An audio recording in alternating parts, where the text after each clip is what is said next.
ಒಂದೇ ಕಲ್ಲಿನಲ್ಲಿ ಎರಡು ಹಕ್ಕಿಯನ್ನ ಹೊಡೆದ್ರ ಡಿಸಿಎಂ ಡಿಕೆಶಿ. ನಾಯಕತ್ವ ಬದಲಾವಣೆಯ ಚರ್ಚೆಯ ಹೊತ್ತಲೇ ಬಾಂಬ್ ಸಿಡಿಸಿದ್ರ. ಬಿಜೆಪಿ ಆಫರ್ ಬಗ್ಗೆ ಇದೀಗ ಬಾಯ್ಬಿಟ್ಟಿದ್ದಾರೆ. ಡಿಕೆ ಶಿವಕುಮಾರ್ ಸ್ಫೋಟಕ ಹೇಳಿಕೆಯನ್ನ ನೀಡಿರೋದ್ರ ಹಿಂದೆ ಡಿಕೆಶಿ ಅವರ ಎರಡು ತಂತ್ರವಿದೆಯಾ?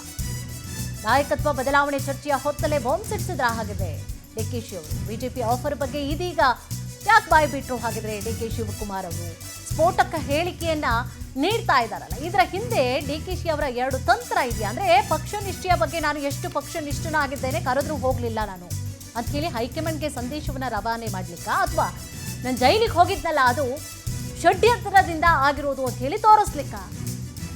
ಡಿಸಿಎಂ ಡಿಕೆ ಶಿವಕುಮಾರ್ ಸ್ಫೋಟಕ ಮಾತಿನಿಂದ ಸಂಚಲನ ಉಂಟಾಗ್ತಾ ಇದೆ. ಡಿಸಿಎಂ ಆಗ್ತೀರಾ, ಜೈಲಿಗೆ ಹೋಗ್ತೀರಾ ಅಂತ ಹೇಳಿ ಆಫರ್ ಅನ್ನ ನೀಡಲಾಗಿತ್ತಂತೆ. ಅಂದು ಪಕ್ಷ ನಿಷ್ಠೆಗಾಗಿ ಜೈಲಿಗೆ ಹೋಗ್ತೀನಿ ನಾನು ಅಂತ ಹೇಳಿ ಹೇಳಿದ್ದೆ. ಒಂದು ಕಲ್ಲಿನಲ್ಲಿ ಎರಡು ಹಕ್ಕಿಯನ್ನ ಅವರು ಹೊಡೆದ್ರ ಹಾಗಿದೆ ಡಿಸಿಎಂ.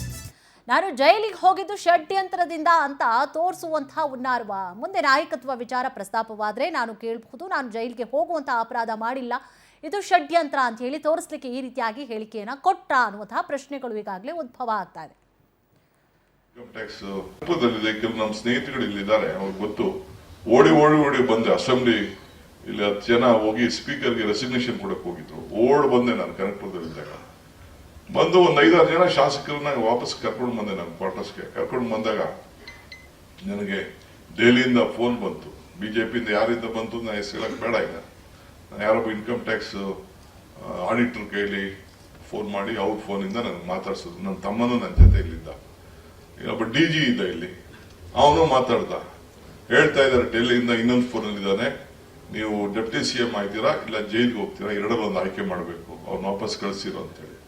ಸೊ ನಾನು ನನ್ನ ತಮ್ಮ ಇದ್ದು ಏನ್ ಮಾಡ್ತೀರಿ, ಪಕ್ಷದ ನಿಷ್ಠೆ. ಬಹಳ ಚಿಕ್ಕ ವಯಸ್ಸಿನಲ್ಲೇ ರಾಜೀವ್ ಗಾಂಧಿ ಅವರು ನನ್ನನ್ನ ಒಂದು ಅಸೆಂಬ್ಲಿ ಟಿಕೆಟ್ ಕೊಟ್ಟಿದ್ರು, ಮಂತ್ರಿ ಮಾಡಿದ್ರು, ಬಂಗಾರಪ್ಪ ನನಗೆ ಸಹಕಾರ ಮಾಡಿದ್ರು. ಇಲ್ಲಿವರೆಗೂ ಬೆಳ್ಕೊಂಡು ಬಂದಿದ್ದೀನಿ. ನಾನು prefer a jail than becoming a deputy chief minister ಹೇಳಿ ಸೊ ಅವತ್ತು ಆಗ್ಬೋದಾಗಿತ್ತು. ಇನ್ನೇನೇನ್ ಆಗ್ತಿತ್ತೋ ರಾಜಕೀಯ ಗೊತ್ತಿಲ್ಲ.